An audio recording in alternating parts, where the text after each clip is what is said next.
السلام عليكم ورحمة الله تعالى وبركاته. من جديد كيتجدد معكم اللقاء على قناة لغز جريمة. قضية اليوم غترحل بنا المدينة الجديدة الشاطئية. قبل ما نغوص بالأعماق ديال هذه القضية اللي جرات الأطوار ديالها سنة 2002، ما تنساوناش من اللايكات ديالكم، الله يجازيكم بخير. والاصدقاء الجداد اللي كيكتشفوا القناه لاول مره عن طريق الصدفه، ما تنساوش تفعلوا زر الجرس ليصلكم جديد القناه. وباش ما نطولش عليكم نمشيو لسرد قضيه اليوم. قضيه اليوم اللي جرات الاطوار ديالها سنه 2002، وبالضبط بمدينه الجديده، النواحي ديال مدينه الجديده. واحد الحي اللي كان يلاه كيتبنى. هاد الحي هذا كانوا الناس كيبنيو وكيجهزوا، كاين اللي بنى وكاين اللي كيكري، كيعتمدوا على الكراء. هنا كانت واحد السيده كاريه لواحد السيد اللي العائله ديالو كتكون من الزوجه وعنده ابن 4 ديال السنوات. هاد السيده كان عندها واحد الطابق سفلي كاريه ليه وساكنه هي الفوق. فهاد السيد كيدير كسكروط، كيبيع كسكروطات في العشيه. السيد اللي كان تقريبا عنده واحد السنه، راجل معقول تقريبا في السن ديال 45 سنه، كيخلصها بالوقت، المهم منضبط. هاد السيد في العشيه كيخرج داك السكروط، كيدير داكشي ديال الحوت، كيدير داكشي اللحم ديال الراس، المهم خدام على راسو، عايش هو والزوجه ديالو بخير وعلى خير. اشنو اللي غيوقع هنايا؟ هاد السيد الزوجه ديالو غتسافر للبلاد، طلبت منه انه يخليها تمشي تشوف العائله ديالها، بالفعل خدات البنيه ديالها سافرت. اللي غيوقع هنا في واحد العشيه، هاد السيده اللي كاريه ليه ربما كاين شي عرس، مشات هي والعائله ديالها. هاد السيد من العاده ديالو انه كيجي مع ديك 11 ديال الليل كيركن واحد العرابه ديالو، هذيك العرابه اللي كيترزق بها الله، اللي كيدير فوقها الطابله، كيدير فوقها كسكرو، كيجيبها وكيربطها بواحد السلسله بهذاك الشرجم ديال ديك السفليه اللي كاري. ولكن هنايا راه في الصباح كيحيدها، لان هاد الدار اللي كاري فهي شوكيه، عندها جوج شراجم كيشوفوا لواحد الاتجاه، وعندها 3 الشراجم. هذيك الجهه اللي فيها 3 الشراجم هي اللي فيها واحد الطريق، خصو هو في الصباح ضروري خصو يفيق يحيد ديك الكروسه، لانه كيدوزوا بعض السيارات وكديرونجيم. ولكن هو كيجي معطل مع ديك ال11، ما كيبقى يدوز حد كيربطها تماه. شنو اللي غيجرى هنايا؟ فهاديك السيده ملي رجعت من العرس فنعست، ولكن تقريبا مع ديك 6 الصباح الناس بداو خارجين غاديين للعمل ديالهم. هنا سمعت الناس داوين ان ديك العربه مديرونجيهم.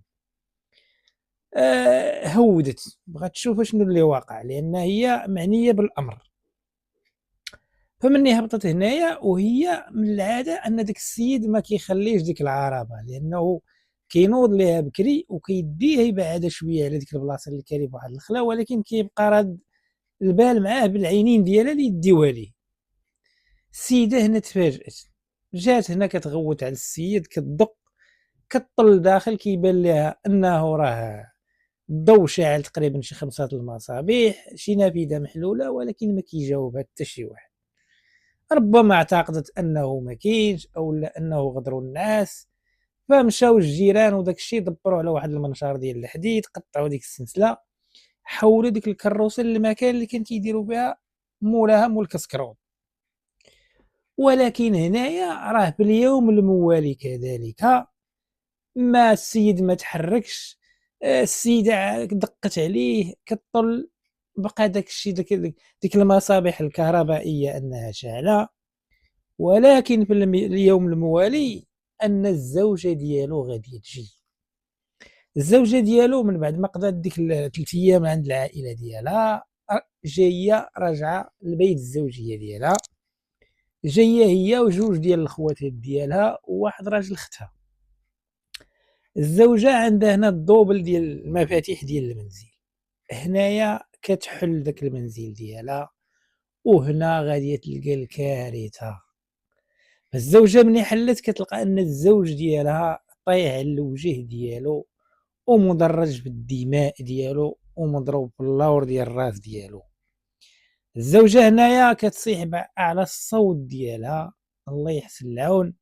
حنا كنعرفوا أن أي زوجة ملي كتفقد داك المعيل ديالها اللي هو الزوج وكيخلي لها أبناء، فأنها كتبقى الحياة ديالها متصدعة، وبالتالي أنها كما كنقولوا حنا كتفقد ديك البوصلة ديالها وما كيبقاش عندها التركيز.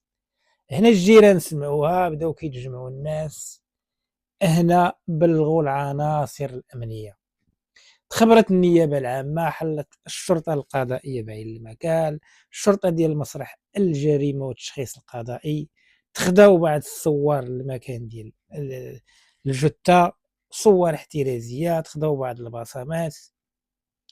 فهنايا الحاجة اللي نلاحظوا العناصر الأمنية أن ديك البنية فكتبكي واحد البكاء هستيري، بنية اللي بديك السن ولكن كتبكي كأنها مرأة راشد، لأن ديك البنية الله يحسن العون كانت عندها علاقة وطيدة مع الأب ديالها، عزيز عليها، يعني الزوجة يعني واحد الحالة لا توصف.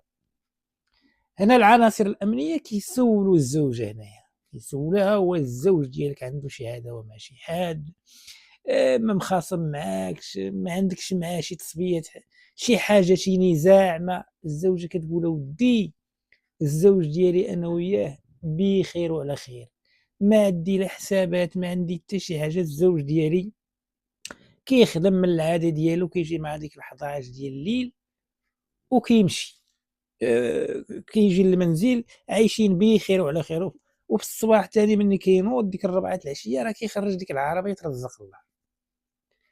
فهنايا العناصر الأمنية خصها شي خيط رفيع باش يوصلوا، خداو بعض العينات من المكان ديال، وهنايا كيكتشفوا واحد القنينة هنايا ديال بحال ديال هي ديال المناضة، ولكن من يقلبوها لقاو فيها رائحة الخمر. هنا سولوا الزوجة واش الزوج ديالك مبلي واش كيشرب؟ الزوجة كتقول لهم ودي لا راه كيكمي، ولكن الزوج ديالي راه ما كيشرب ما والو، الزوج ديالي واحد الإنسان اللي متقي الله مواظب على الصلاة ديالو والعمل ديالو.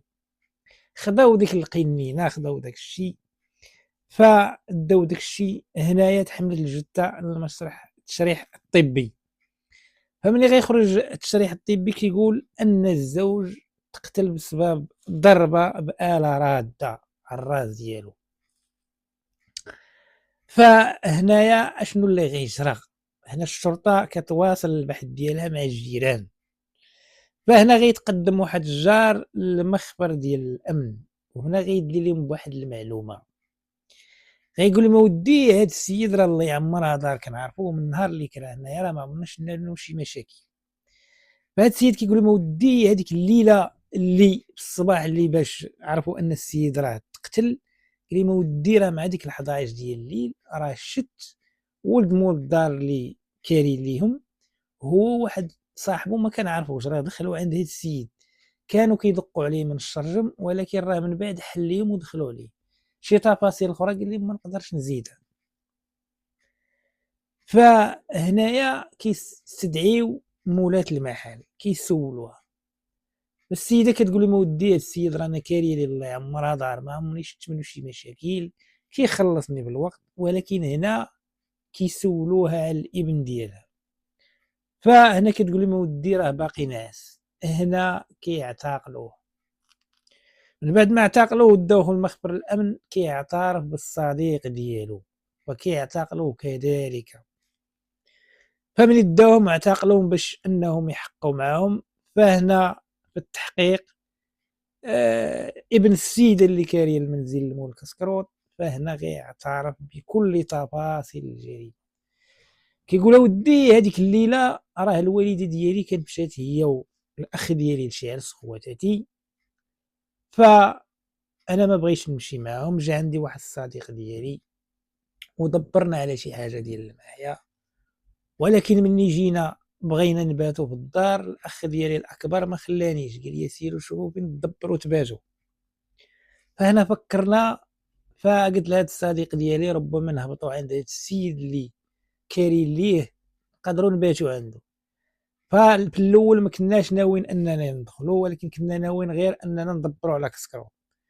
فبالفعل دقينا عليه، هضرنا عنده، دخلنا صاوب لينا كسكروطات. فهنايا بدينا معاه كنتحدوا، فهو ما كيشربش، قايل له ودي انا راه ما كنشربش، كنتكيفش قيبات. فهنايا تبادلنا اطراف الحديث، تكيفنا مع شقيبات، ولكن واحد الوقت حنا خصنا فين نباتو. فقلنا ليه ودي راه غنباتو عندك الليله حتى للصباح، ولكن هو رفض. قلنا ودي ما يمكنش، وانتم جيتوا باغيين غير تكيفوا شويه، درتو كسكروت شويه باغيين تباتوا عندي، راه ما يمكنش ليا هنا تباتوا عندي هنا.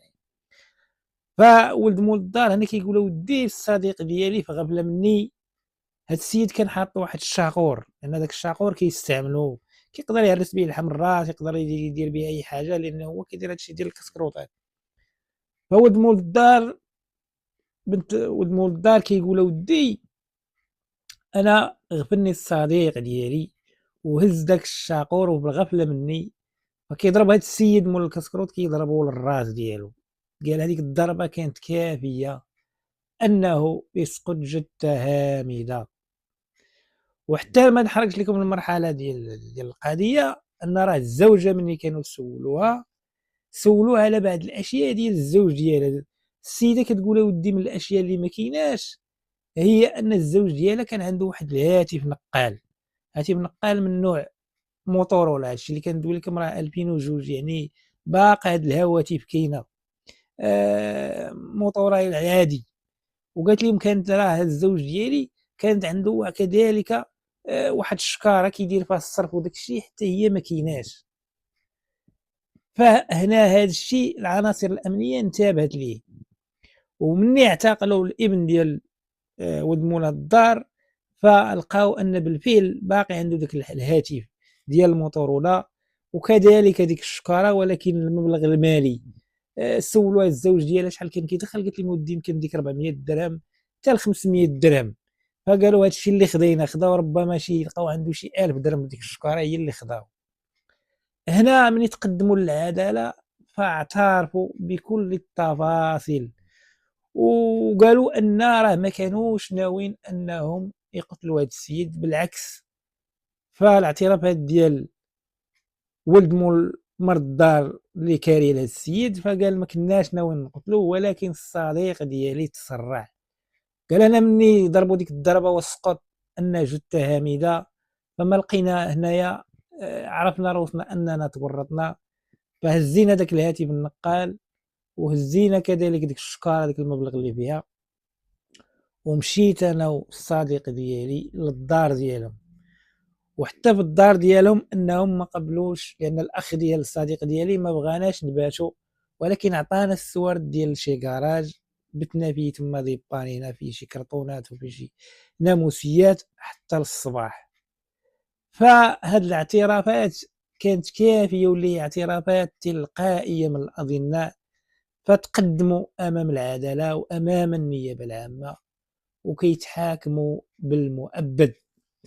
فدائما في القصص اللي كنحكي على قناه لغة الجريمه كنقول ان الهدف من الحكي من القصه ماشي هو اننا نستمتعوا بالقصه او اننا، ولكن هي اننا نستافدوا من القصه، لان الهدف من الحكي هو ان نقدوا بعض الناس باش ما يطيحوش في هذه الاخطاء.